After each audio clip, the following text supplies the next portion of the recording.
नमस्कार। इस शानदार एक्सप्लेनर में चलिए हड़प्पा से विजयनगर तक प्राचीन भारत के हजारों सालों के इतिहास को खंगालते हैं।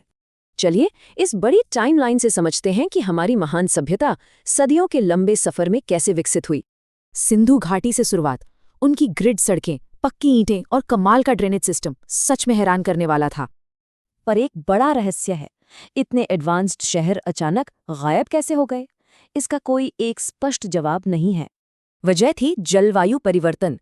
मॉनसून बदला, सरस्वती जैसी नदियां सूखी और उनका पूरा कृषि और शहरी नेटवर्क तबाह हो गया। बाद का वैदिक समाज काफी बदल गया। शुरुआती लचीलापन खत्म हुआ और ये जन्म आधारित कठोर जाति व्यवस्था बन गया। इस कठोरता के खिलाफ श्रमण आंदोलन उभरा। सन्यासियों ने कर्मकांड नकारे, जिससे जैन और बौद्ध दर्शन के नए रास्ते खुले। इधर राजनीति भी बदल रही थी। 6ठी शताब्दी ईसा पूर्व तक समाज 16 प्रमुख महाजनपदों में बंट चुका था। अब सबसे अहम सवाल ये उठता है, इन 16 में से सिर्फ मगध ही पहला सबसे बड़ा साम्राज्य कैसे बना? क्योंकि मगध के पास था ज्योग्राफिकल जैकपॉट, लोहे की खदानें, व्यापार वाली नदियां, सुरक्षित पहाड़ियां और युद्ध के लिए हाथी। कलिंग युद्ध के भयंकर रक्तपात ने महान अशोक को बदल दिया। उन्होंने युद्ध छोड़ दिया और शांति का रास्ता चुना।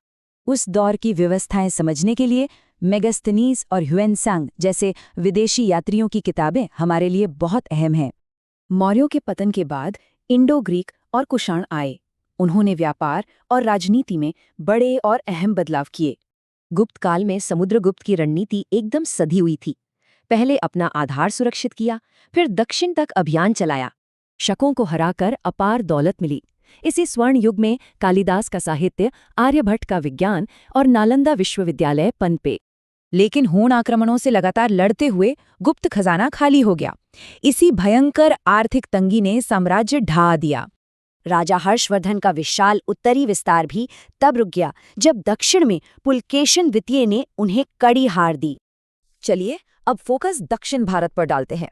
वहां शक्तिशाली साम्राज्यों की एकदम अलग और भव्य वंशावली पनप रही थी। संगम काल के चोल, पांड्य और चेर राज्य अपनी बेहतरीन कृषि और मोतियों के व्यापार के लिए बहुत मशहूर थे। पल्लव और चोल साम्राज्यों की दौलत इन भव्य द्रविड़ मंदिरों में बदल गई, जो आज भी शान से खड़े हैं। चोल साम्राज्य ने एक विशाल नौसेना बनाई। उन्होंने श्रीलंका जीता और हिंद महासागर के व्यापारिक रास्तों पर अपना दबदबा बनाया। विजयनगर साम्राज्य बाहरी हमलों से नहीं, बल्कि अपने ही गवर्नर्स यानी नायकों के धोखे और असहयोग के कारण ढह गया। तो सवाल है, अगर ताकत और भूगोल साम्राज्य को अंदरूनी फूट से नहीं बचा सकते, तो सभ्यताएं कैसे टिकती हैं?